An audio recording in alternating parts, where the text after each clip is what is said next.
Chuck, look at that. His lightsaber's lit up green. That's dope. That's freaking amazing. That is amazing. That's Hey, cool you know shit. what? You want to talk about the prequels? Yeah. Okay. Yeah. Hello and welcome to the Nerd Card. I'm Phil. I'm Chuck. And today we're going to be discussing the Star Wars prequels. Yes, the dreaded prequels. But you know what? These days, they're kind of getting their due. Exactly. And that's the crux of what we really wanted to talk about in this video is that the prequels are now looked upon differently, more widely than they were when they came out. Sure. I think there's a couple of reasons for that. First of which is, well, nostalgia, I'd say. Yeah. I mean, you know, for me, I went to see Phantom Menace when it came out. As did I. In the theater at midnight and just fell in love with it. I adored it when it first came out. Yeah, there was a lot of criticisms, but dude, I was 17. I absolutely adored it. I was a little older. I was in my mid-20s. I think I was like 25 when it came out. And I loved it when it came out. You know, I liked it less and less and less, though, however, as the years progressed. And now I like it more again. Yeah. It's part of that is, for people my age, is that, this is going to sound weird to say, those aren't my Star Wars movies. But they are mine. My original Star Wars, the original trilogy. Sure. You know, I was too young to see Star Wars in the theater. Right, the first one came out. I was 2 years old. My mom wouldn't. I wanted to go. Actually, she wouldn't take me. Yeah, I was -5. It's one of my earliest memories. I did see Empire in a theater, however, and I saw Jedi in a theater multiple times. Sure. So the original trilogy was what I grew up on. Now, again, I was only in my mid-20s when the prequels, the first one came out, The Phantom Menace. And it was super exciting. I think part of the reason it was criticized so hard by Gen Xers like me is that it had a lot to live up to. Sure. It had a ton to live up to. And as a kid growing... It had Empire and Jedi to live up to. Well, not just that, yeah. but as a kid... As a kid growing up, right, with the fan of the original trilogy. Sure. And you didn't have the internet wasn't prevalent like it is today. It existed, but it wasn't the same thing as it is today. No, not even close. You had like Prodigy and America Online and crap like that. Kids today are like, what? What are you talking about? What's that? You dial up, trumpet, windsock. All bad things you don't want to worry about. But there were, sci-fi magazines, and you would see clips of interviews or radio interviews or Entertainment Tonight, things like that. Yeah. And there was always this out there that George had actually written 9 movies, right? That was always out there. Which, I mean, we know now is absolute BS. No, yeah, it is. Yeah, but it's absolute, yeah. He did know that he had a story, and he chose the middle part to start with. Sure. That part is true. Yeah. Okay. Hence episode 4, 5, and 6. He knew that because it was he started there because he thought it was the best place to start with the film, with the original Star Wars movie. With the technology available. Exactly. At the time. And he had to make, Lucasfilm, you can watch plenty of documentaries on it, Industrial Light and Magic, he had to create to make the special effects for his movies because nobody could do them. 100%. Right. Well, and that's still the case. Industrial Light and Magic still does that for movies today. They're a big time sci-fi, or special effects CGI house. They're huge, yeah. But my point in all that is saying that growing up, you had all these rumors of there's 9 movies, or there's these other stories. You talked about the Clone Wars in brief snippets here in the original trilogy. Sure. And at one time, there was out there that Obi-Wan Kenobi was a clone. And that's what the Clone Wars was based on, because it was 0B1, like Old Ben version 1. Yeah. In a naming nomenclature, Kenobi. And that was one of the big rumors. And you always heard all these things about the Clone Wars. And then when you see them, it's not at all what you imagined in your head. It's entirely different. It was going to be. Yeah, it's entirely different from what's built up to be in 4, 5, and 6. Yeah. However, as we go back and look at that through the lens of time,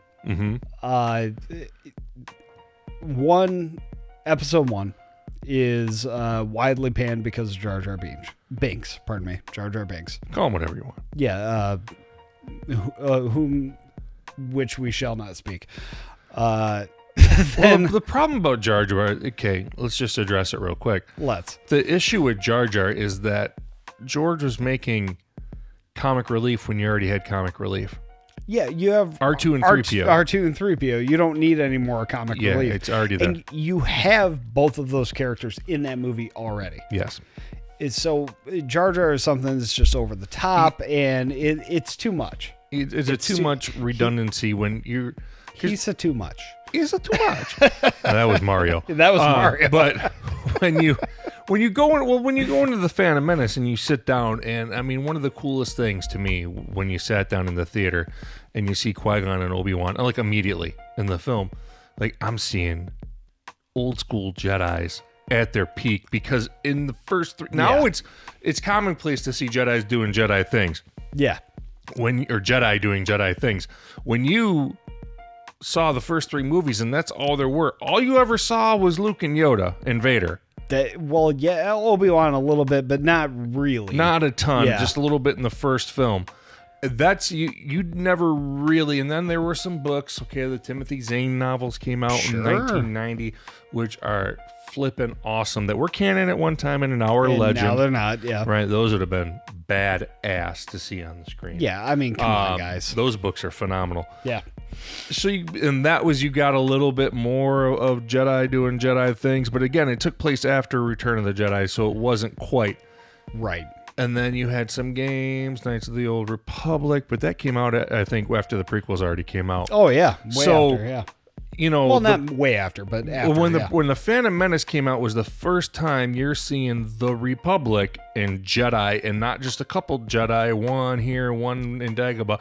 You're seeing a bunch of Jedi. And at the height of their power too. Right. And we're seeing Qui-Gon and Obi-Wan fighting Darth Maul. I mean, the Duel of the Fates. But come on. Of course, and we'll get to that. But the point I'm getting at is this movie starts out with Jedi at the height of their power going to negotiate a situation. Mm-hmm. And then all of a sudden they're with, Misa gotta go in the...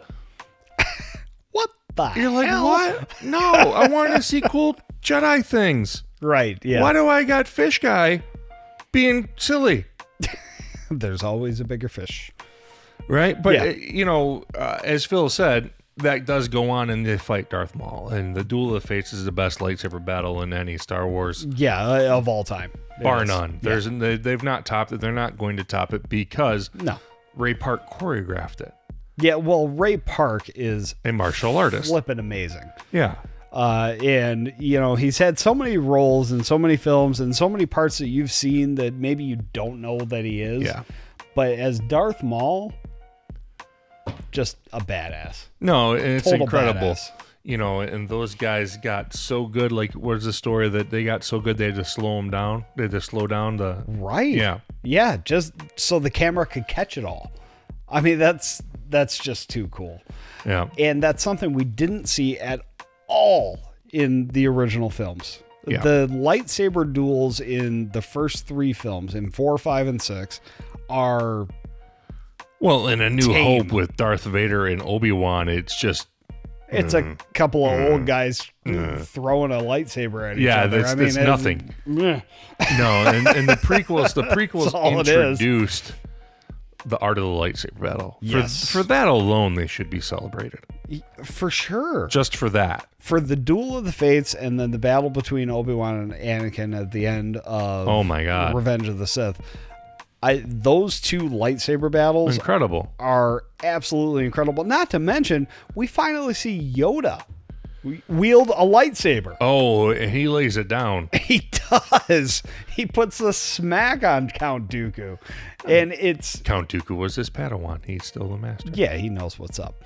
But we in the originals, we saw that Yoda was a master, but we didn't really see why Yoda was a master. Right. Well, we definitely see it in the prequels. And that, I'll tell you what, man, when I saw Attack of the Clones in the theater and Yoda pulls back his robe and draws the lightsaber, I was like...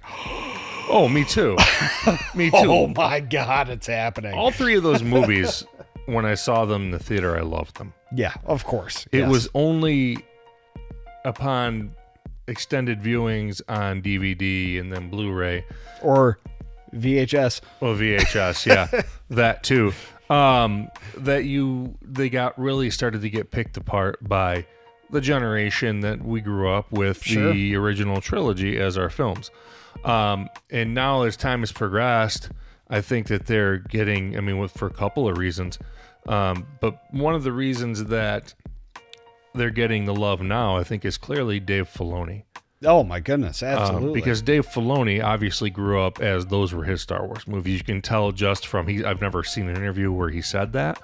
But you can tell. You can tell the care that he gives. There is an interview where he talks about the Phantom Menace and how deeply he talks about looking into that, of how much it's set up and how, and I would totally brutalize what he said. I can't really repeat it verbatim of what he said, but his analysis of the Phantom Menace and how it lays out everything else in the rest of those films is amazing. You should look for that interview and find it.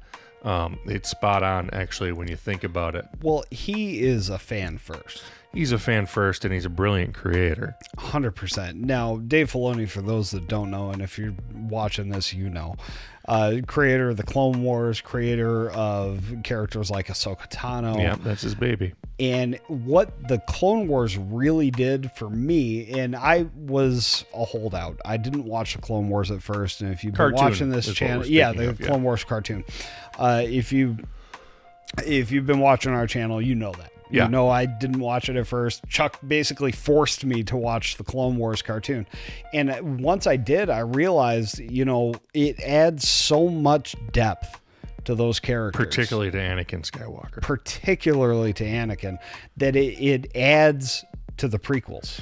Oh, 100%. Matt Lanter's portrayal of Anakin Skywalker is outstanding. And it's better than Hayden Christensen's. And Hayden Christensen has even said that. Well, he's like, dude, Hayden Matt Christensen got it. Reviewed Matt Lanter's portrayal of the character before he started playing him again in live action. And we'll get more to that in a minute. For sure. But Matt Lanter, what he did for Anakin was made me like Anakin. Yeah. Because, upon further review, when I would watch these movies again at home after seeing them in the theater the first time, I would like Anakin less and less and less.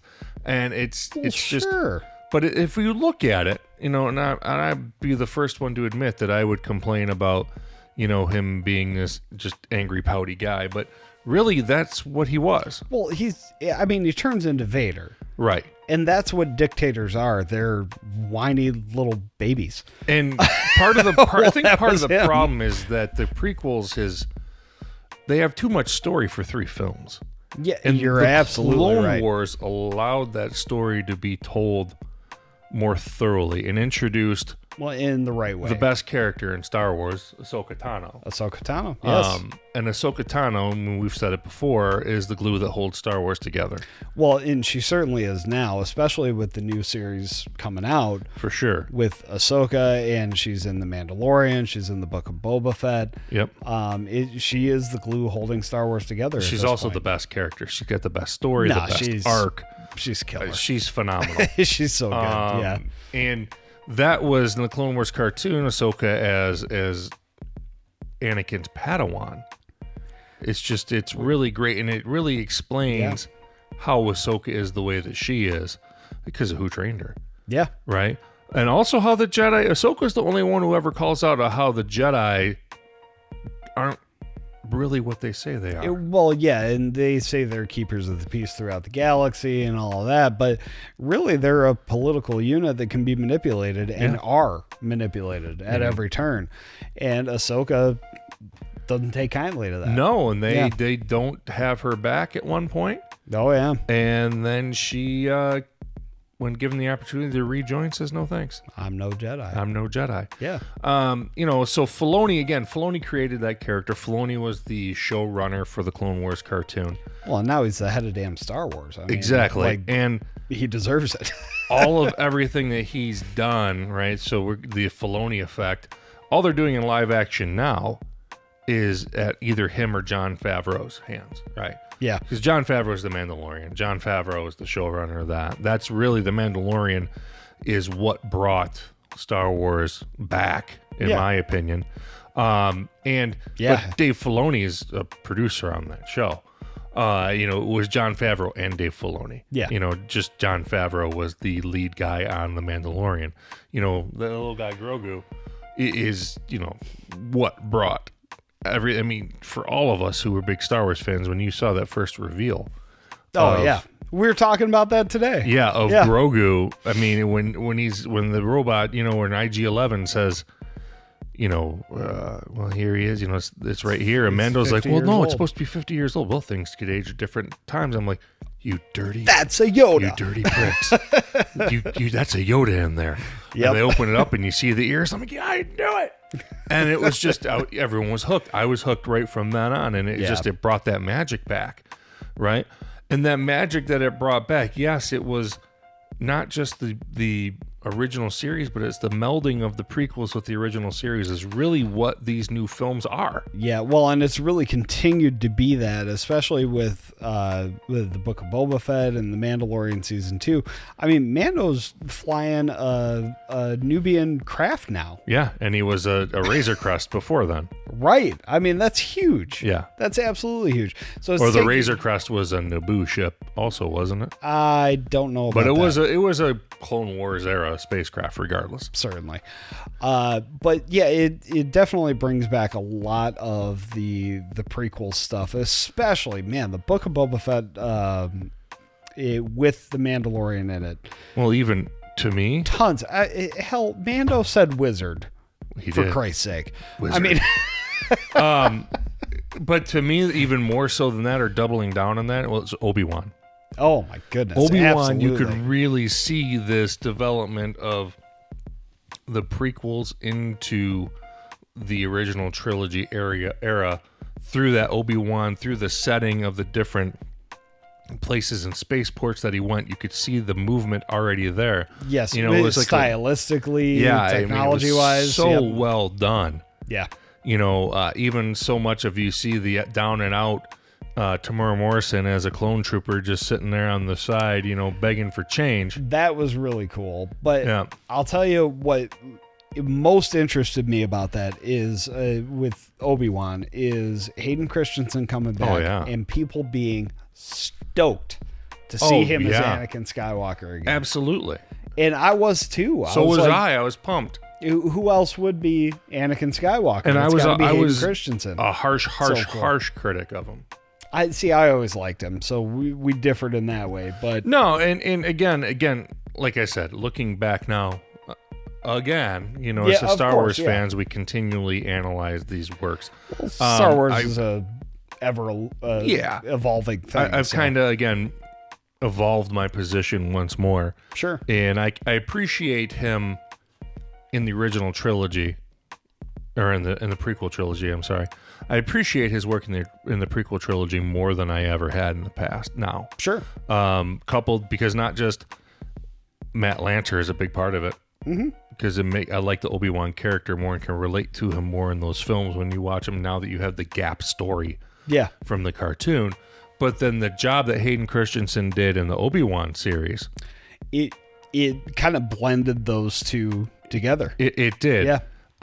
And we're gonna get more Hayden Christensen and Ahsoka. Can't wait. I gotta have Snips and Skyguy. It's gotta happen. Come on, it has to happen. Snips, Skyguy. It must happen. Well, Filoni's at the helm. It's gonna happen. It's gotta happen, that's right? His thing. It's gonna happen. One would think. Yeah. Because reportedly there's going to be a lot of flashback scenes with Hayden Christensen as Anakin with Ahsoka. So, reportedly they've also hired a younger actress to play a younger Ahsoka. Is that Ashley Eckstein? We don't know. But it could be. I don't know. You know what? That'd be great. It'd be really cool. That'd be great. But I think all of those things, I think Filoni's and Favreau's direction on these new series are a lot of the reason that, because a lot of these new series, their callbacks aren't to the original films as much as they are to the prequels. You're absolutely right. And that's because Filoni's from that generation of those were his movies as a kid. Well, and that's me too. I mean, I saw all of the prequels as soon as they came out. But the first time I actually saw the original trilogy in the theater was the re-releases. Yeah. I mean, so for me, yeah, I saw them on, bootleg home video.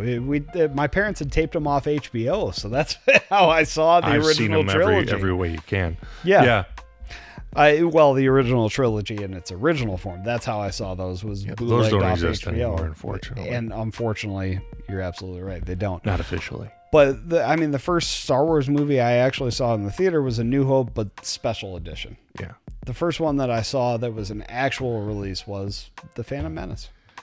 Mine was Empire. There you go. So that's just a difference in, and we're not far off in age, but it's just a difference. Yeah, how we came up, It is. And I think now, though, that it's the whole continuity, at least between the original films and the prequels, is much smoother and much. Of course, you had Solo and you had Rogue One, and then you've had the Andor series. All of these things are together. That continuity is very, very fleshed out quite a bit. It really is. It's now the one that everyone has made the Ugly Duckling is the sequel series. Yeah. 100%. I was just going to say that's been the biggest factor for me in the prequel series coming back into prominence, I guess, or being more appreciated, is seeing what the sequel series ended up being, because it started out with a lot of promise with The Force Awakens, and then just kind of fell. I like the last one. No, I love the last one. Yeah, I did, because it was fan service. Of course. The Rise of Skywalker was 100% fan service. I love it, and I'm a fan, so I loved it. But Last Jedi kind of, we don't talk about that one. We don't talk about that one. Doesn't really matter. But even so, you mentioned Rogue One and Solo. Those two lean heavily on the prequels. Oh, 100%. Both of them.